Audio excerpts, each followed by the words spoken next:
Mga kababayan, mula sa Pilipinas hanggang sa malalayong lupain, ako si Lan ng hashtag Walk with Lan, ang inyong matapat na tagapagbalita sa estilong Deo Makalma. Puno ng katotohanan, katatawanan at katapangan. Tulad ng sa DCRH, ay nako, magsasabi po tayo ng totoo kahit pa ito'y masakit sa tenga ng mga nasa kapangyarihan. Ngayon 'no, sa ating talakayan na tatagal ng ilang mga minuto, pag-uusapan natin ang Same Circus 2026 budget ready to be plundered, riddled with insertions.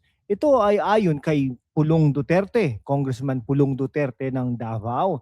Shoutout sa ating mga manonood sa Pilipinas, sa mga OFW sa US na nagpapakahirap no sa malamig na New York, sa Canada kung saan ang maple syrup ay matamis pero ang buhay ay mapait.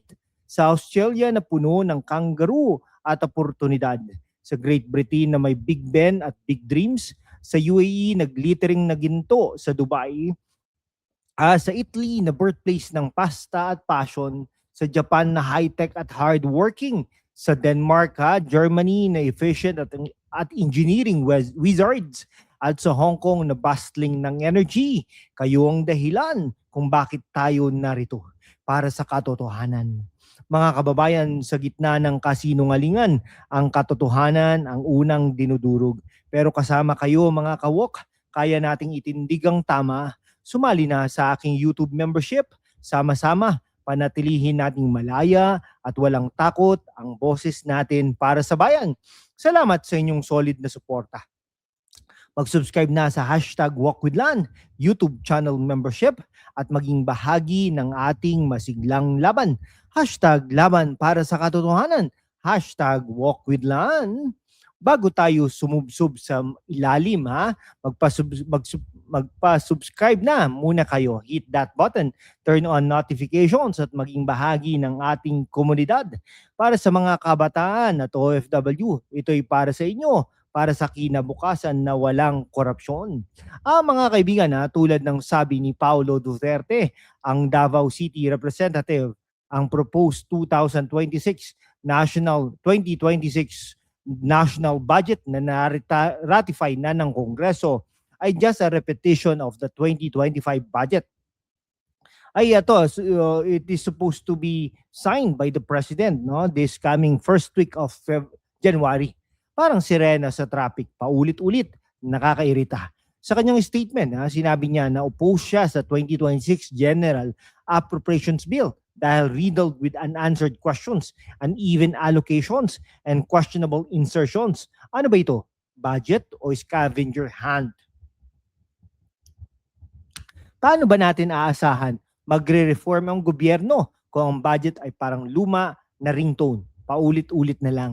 That is not reform, that is repetition. Sabi niya. At totoo yan, isipin ninyo, mga kabataan, habang kayo'y nag-aaral online o nagpapakahirap sa abroad, ang pera nyo sa buwis ay ginagamit sa questionable insertions. Parang magic trick sa sirko bigla na lang lumalabas ang pera sa bulsa ng ilan. Yan shout out sa mga OFW sa US. Kayo na nagpapadala ng remittances, alam nyo ba na ang budget na ito ay ready to be plundered? Tulad ng sabi ni Duterte, a national budget should have served the people, not reward impunity. Transparency muna bago approval, hindi pagkatapos ng galit ng publiko. Okay para sa mga kabataan, isipin ninyo, ganito ba ang kinabukasan na gusto nyong iwan? Gustong inyong iwan, subscribe na para sa higit pang ganitong diskusyon.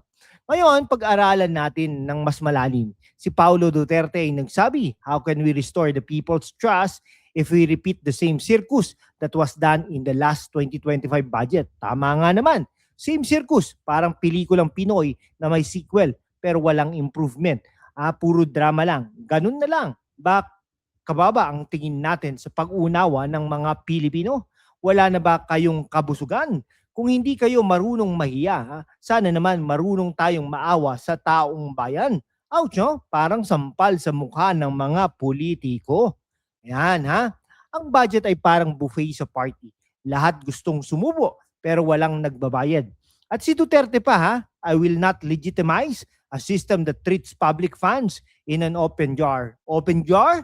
Parang garapon ng cookies sa kusina. Walang self-control.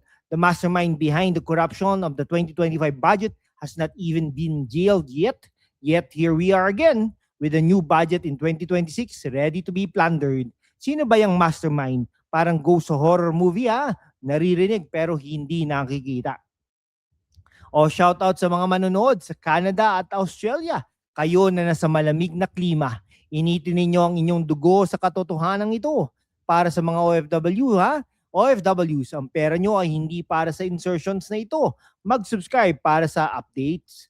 Mga kaibigan, habang tayo nagpapahinga sandali, bakit hindi nyo i-check ang YouTube Shopping sa Shopee at Lazada? May home essentials tulad ng mga lamp at bench sheets para sa komportableng tahanan nyo abroad.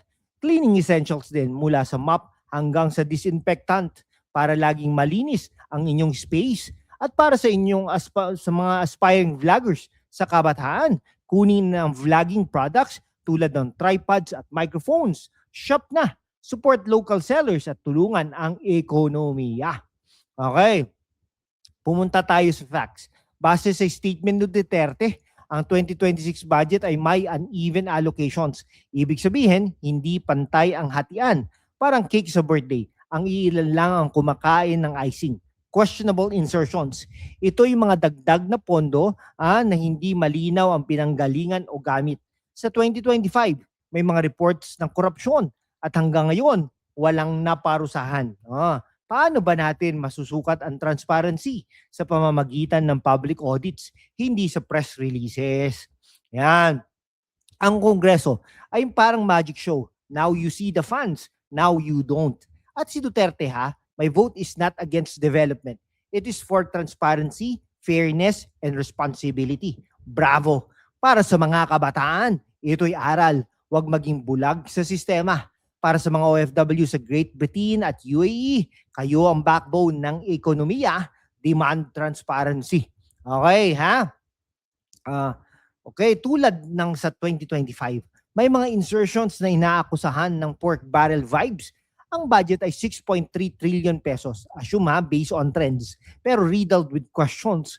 Ano ang gagawin nyo kung kayo ang nasa posisyon?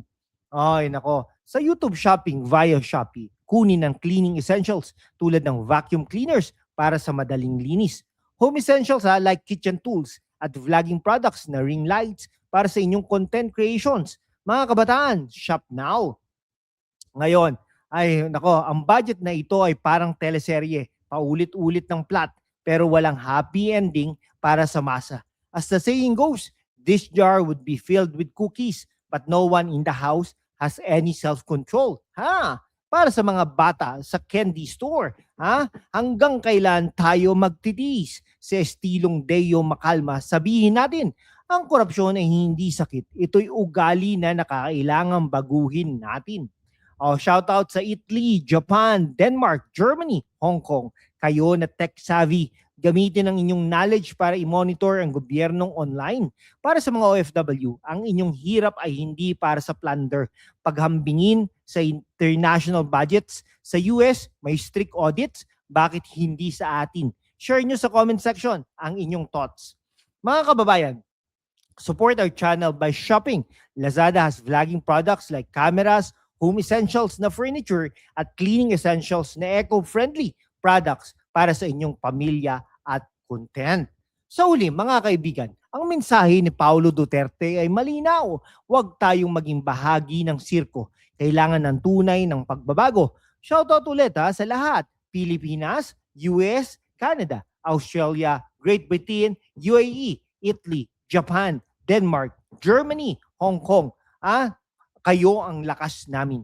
Mga kababayan, sa gitna ng kasinungalingan, ang katotohanan ang unang sinisikil. Pero pagkasama kayo, wala pong imposible dito. At sama-sama po tayong lalabanan ang katotohanan.